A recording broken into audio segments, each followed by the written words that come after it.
लखनऊ की पुरानी गलियों में बचपन की यादें समेटे चार अटूट दोस्त सलमान, आलोक, आसिफ और मोहित। बचपन से लेकर कॉलेज की आखिरी बेंच तक इनका साथ कभी नहीं टूटा।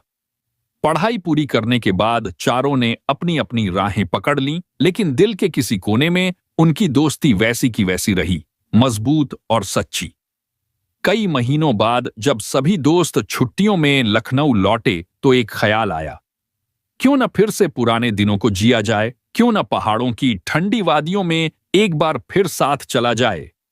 नैनीताल का प्लान बना। सलमान ने समझदारी दिखाते हुए कहा, एक ड्राइवर रख लेते हैं, पहाड़ी रास्ते आसान नहीं होते।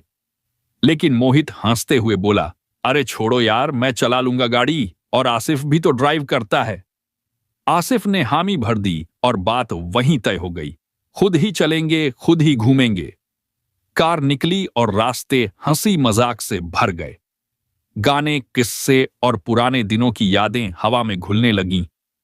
लेकिन उन्हें याद नहीं रहा कि अगस्त का महीना था, बरसात का मौसम और पहाड़ों में खतरे का इशारा। प्लेन इलाकों में सब कुछ ठीक चला, लेकिन जैसे ही पहाड़ी रास्ते शुरू हुए, मौसम ने करवट ली। बारिश शुरू हो चुकी थी। मोहित ड्राइव कर रहा था, लेकिन उसे पहाड़ी ड्राइविंग का अनुभव नहीं था। एक तीखा मोड़ आया और सामने से अचानक एक गाड़ी आ गई। मोहित ने गाड़ी बचाने के चक्कर में उसे एकदम किनारे किया और वहीं सब कुछ बदल गया। गाड़ी सड़क छोड़ खाई की तरफ फिसलने लगी। जैसे ही मोहित ने गाड़ी को किनारे किया, जमीन खिसक गई। गाड़ी असंतुलित होकर झटके से नीचे की ओर लुढ़कने लगी। अंदर चारों दोस्त एक दूसरे को कसकर पकड़े हुए थे। कोई चिल्ला नहीं रहा। सांसें जैसे रुक गई थीं।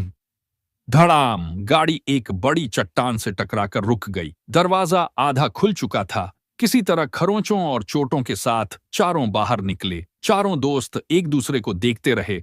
हम जिंदा हैं, पर यह राहत सिर्फ एक पल की थी।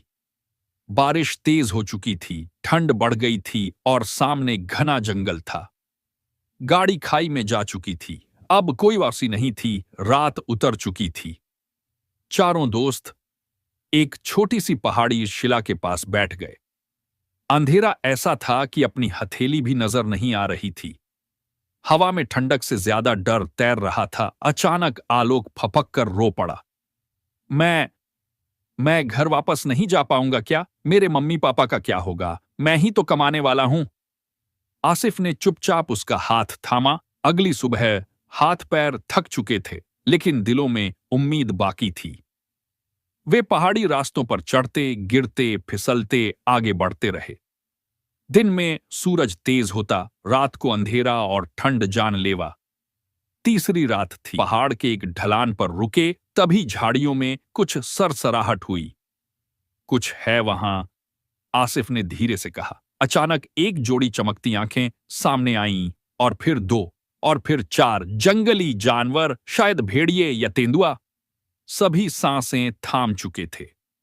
मोहित ने झट से अपनी जेब से माचिस निकाली। सलमान ने पास के सूखे टहनियों को इकट्ठा किया और किसी तरह आग जलाई।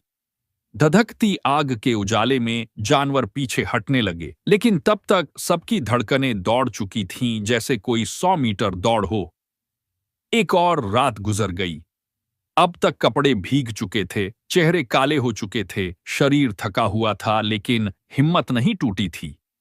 चौथे दिन दोपहर को जब आसमान खुला और धूप निकली, तभी उन्हें पहाड़ के ऊपरी हिस्से से एक पगडंडी दिखी।